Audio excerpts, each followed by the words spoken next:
Competitions are fun, exciting, stressful, and tiring.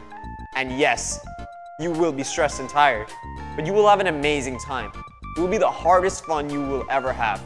Here are some things your team should be aware of before, during, and after any competition. Pits.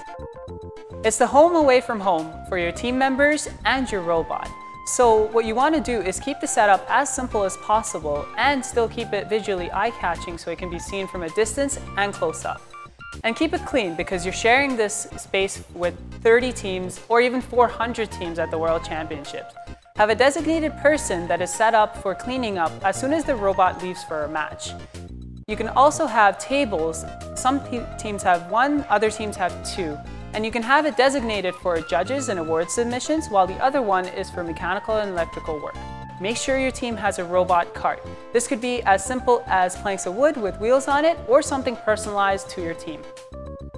Your robot lives at the pits, so make sure you have taken into account the space that it takes up within your 10 by 10 foot area. Information desks are also available in the pit area for anything that you need. Whether it is tools, which you might be able to ask other teams that are besides you, or you can also make an announcement and they will send people to your pits.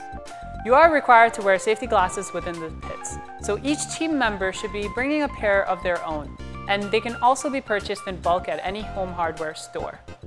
Screens and practice fields are available in the pit area.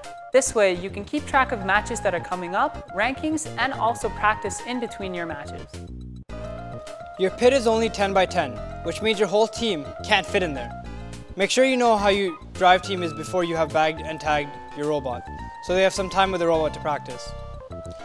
Your pit crew should be made of about 8 to 10 people who have certain roles. The roles include mechanical, controls, scouting, awards, drive team, and up to 2 mentors. Bag and tag.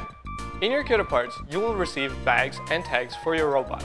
They are very important, so keep them in a safe place when you receive them at kickoff. On the last night of the build season, you will bag your robot by midnight and tag it. The tag is to prevent modifications after the build season deadline. The bag must remain undamaged until competition, or you run the risk of being disqualified, so be very careful with the bag. Packing tool cart. When you are packing your tools, it is ideal to have a tool cart that is easy and efficient way of keeping your pit area organized. When you are packing, make sure you think of any situation that may arise with the robot and ensure you are prepared to face any of them. Giveaways. Buttons, yo-yos, foam fingers, hats, wristbands, and necklaces are all things teams have and currently do. Your team can come up with anything they think is a good way for other teams to remember you. Look into cheap ways to make many items. Some teams give thousands of buttons or wristbands, but you don't want to make each button cost your team $5 because your team will soon run out of money. Spirit. Your spirit team should be in the stands making sure they cheer for your team as well as your alliance. The louder they are, the better it looks on your team. There are spirit awards given to the most upbeat and loud teams. Everyone has to wear their team uniform.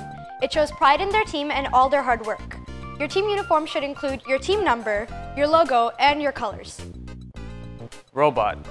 There will be breakdowns and accidents. Be prepared for anything to happen. Come ready with all the tools you may need in any scenario, as well as the expertise to fix something at a moment's notice. Rankings will be shown in the pits, and it does change quickly. Make sure you are paying attention to them. Stress. People will be stressed out, but make sure you take breaks and enjoy yourself. First is about having fun even though you are competing. Judges. There are 3 types of judges at these competitions. They are safety, robot, and awards judges. Safety judges come around to your pits to make sure that any safety hazard is handled properly. Robot judges come around asking questions about the mechanics, the designs, and the control of your robot. And the awards judges come around to ask you questions about your awards, submissions, and any presentations that you have done. Competition. There will be ups and downs. You'll have a chance to make friends. Remember to live by gracious professionalism. Help out wherever you can and talk to as many people as you can. Celebrate. Whether it's your 1st or 20th or 100th regional or competition or event, take the time out for a celebration after. It doesn't have to be big, but there should be some kind of downtime afterwards for your team to bond even if you didn't do as well as you hoped to.